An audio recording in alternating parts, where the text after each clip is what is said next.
So the reception center was one of the key events that took place while we were in Uganda filming the project. Yeah. And it was kind of a catalyst for what was happening with our story. Today, right now, we're going to the reception center, and the reception center is the area where they get all the new refugees at the border of South Sudan, and they bring them to this holding facility. And here's where they get checked in, they get their identification, and then hopefully in a short amount of time they get placed at their plots of land, and they get their supplies and things like that. So we finally arranged with the Office of the Prime Minister that we would be allowed to go inside the reception center, but first they told us no cameras. And so on the day of filming, we come in and Donnie and Haley go inside the reception center, and they talk to the government official who's right there, and then they say, hey, you can come bring the cameras in. You guys come in. So what we did is we just went inside with the cameras. That was awesome. I did not think that was going to be able to happen. We wanted to respect their story and the fact that they had just gotten to Uganda, they had just crossed the border from South Sudan, and we just wanted to put the cameras down and listen. And that was our first initial thing to do in the reception center.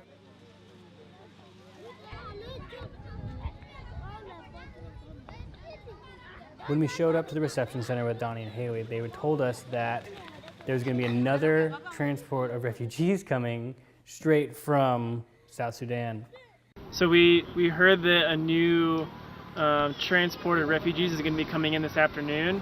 Around 1 o'clock, roughly 200 refugees will be coming in. And these are refugees that literally just left a war zone. We really wanted that footage of people, like new refugees coming in, and what that felt like. And at this point in time, the only people that we had talked to were people that had been there for a year. So we really wanted to capture what was the feeling of somebody who had just shown up. Mm-hmm. Do any of you speak English? What? Do any of you speak English? Well, we try, but try. some. Can I ask you some questions about you in South Sudan? Yeah, we are Sudanese. Yeah. Can we film? Can we film you on camera? Yeah. As we're walking back, I remember thinking, like, I don't want to miss this. I don't want to miss this. I want to be kicking myself for so long if we miss this. And as we're walking to the reception center, I see this bus coming towards us. And I have the thought, it hits me, shoot. Yeah. That's it. Sam and Jess hop on a boda, which is just like a moped. They just hop on the back and say, follow that bus. And so they have their cameras out and they're filming, and there's a little bit of that in the film of Jess behind the bus, trying to like get in before they get off the bus, because that's really the shot that we wanted, was them coming off the bus.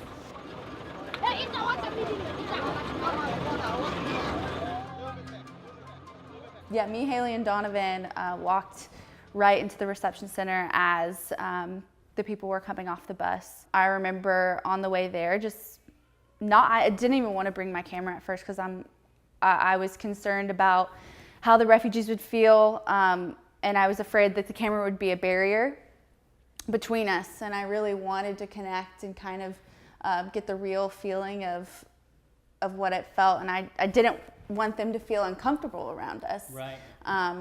But what I found when we were there was that the camera was more of a connector. But as we were taking photos, we would turn it around, and it was so connecting. They just felt seen and they felt heard.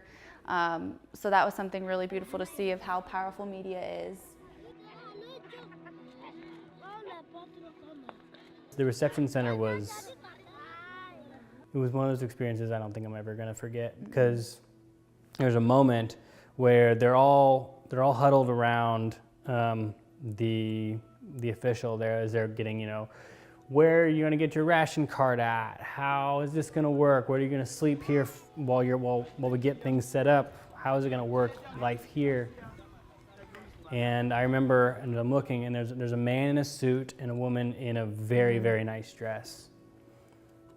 And it hits me that these people literally came with the nicest things they had. They took literally everything they had, put it in backpacks, and ran for their lives. And that's when I think it hit me of like what these people are actually like coming from. And yeah, I won't forget that. Me either.